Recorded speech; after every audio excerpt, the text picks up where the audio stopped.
What do you think of the 24-year sea otter named Rosa, who has recently passed away? Rest in peace. I wish the children of the otter a long life, just like its mother.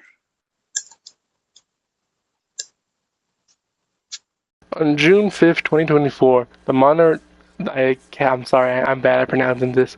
I think it's just Monterey. The Monterey Bay Aquarium has announced that its sea otter Rosa has died at the age of 22 years old. Now, you may know Rosa from a very popular streamer known as Doug Doug. He would celebrate Rosa's birthday with his stream chat, and would it would be like a fundraiser for Rosa essentially, along with some fun birthday events. And unfortunately, she had passed away. I think it was last week. Yeah, about last week or maybe 2 weeks ago now. She had passed away.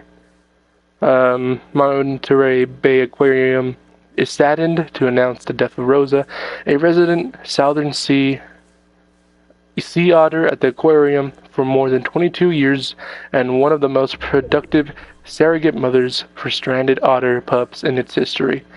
At 24 years old, Rosa was one of the longest-lived individuals of her species, exceeding the life expectancy of female otters in the wild. Staff observed a change in her behavior and a decline in her condition in recent days. A health exam revealed signs of several age-related health conditions. She was euthanized this afternoon. Rosa was 24 years old. So she died at 24, which is surpassed any other normal otter age expectancy, which is really good, honestly.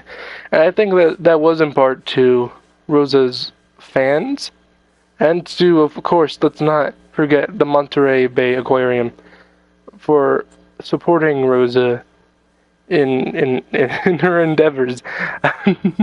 um, yeah, that combined just had made her live a life of luxury that I don't think many animals get, really, especially sea otters, or especially animals in zoos and aquariums and such. You know, like you have what, Shamu, and I think Shamu had a rough time. Wasn't exactly living in luxury, but Rosa was, thanks to the fans and Monterey Bay Aquarium.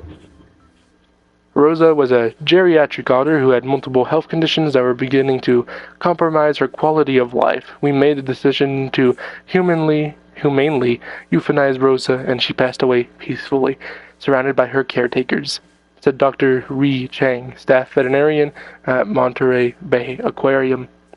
Rosa joined the aquarium on June 6, 2002, and was the oldest otter in its sea otter exhibit.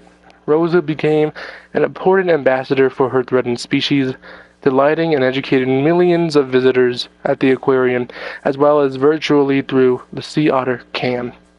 Rosa was one of our most playful sea otters, and even at 24 years old, she would be seen frolicking and wrestling with the younger otters, said Melanie Oyerter, curator of marine mammals. Rosa was usually found sleeping against a window well on exhibit with her chin tucked tight into her chest and her tail swishing back and forth. Rosa, Rosa was rescued as a pup on September 26, 1999, after stranding at 4 weeks old in southern Santa Cruz County.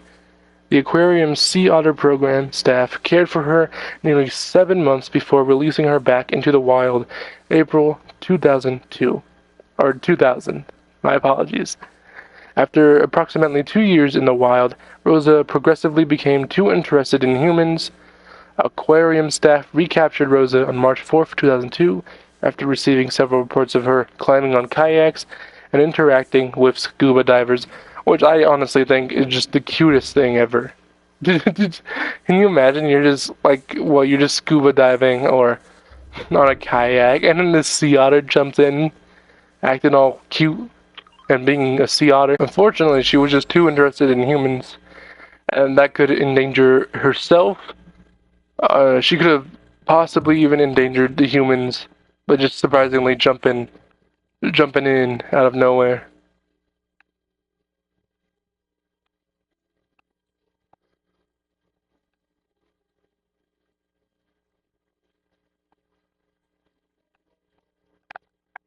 Rosa then joined the aquarium's exhibit and became an integral part of the Sea Otter program as a surrogate mother. Rosa reared 15 stranded pups for the program. At least one of the female pups Rosa reared has raised multiple offspring in the wild, contributing to recovery of the threatened southern sea otter species on the central coast of California. Another of her pups is Selka, who is on exhibit at the aquarium and is herself acting as a surrogate mother. In addition to the impact Rosa made through the surrogacy program, she also contributed to the scientific body of knowledge on southern sea otters. While in the wild, aquarium scientists and University of California researchers collected data on her caloric intake, core body temperature, and behavior. Rosa was named for a character in John Steinbeck's novel Tortilla Flat. Her original name was Faye, but her name was changed to avoid confusion with another resident sea otter named May. Rosa was generally calm and patient with our staff, but she could also be extremely stubborn at times if she did not want to do something. It would be really difficult to convince her, said Orator. The Grand Dame would just walk away from us and jump back into the water. Will certainly miss that about her. I think the nickname the Grand Dame is so badass for a sea otter. The Grand Dame.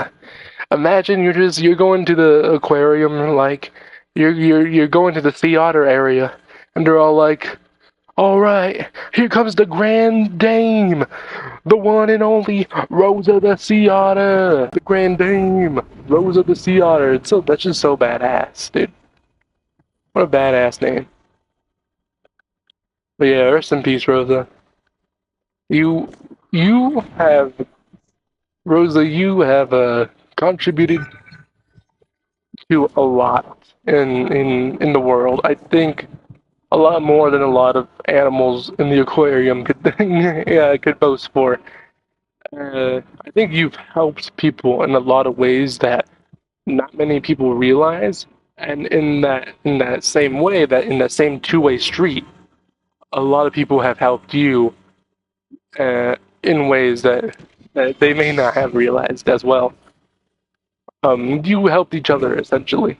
You garnered a loving family around you. I guess a loving community around you that just supported you in every aspect of you.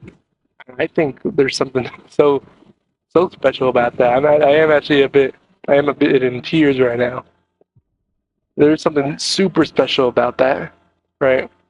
That just all these people came together and said, we want to support this random sea otter in the this random aquarium. It's very cute, very wholesome, and it's a very beautiful story. I believe Rosa's story is beautiful.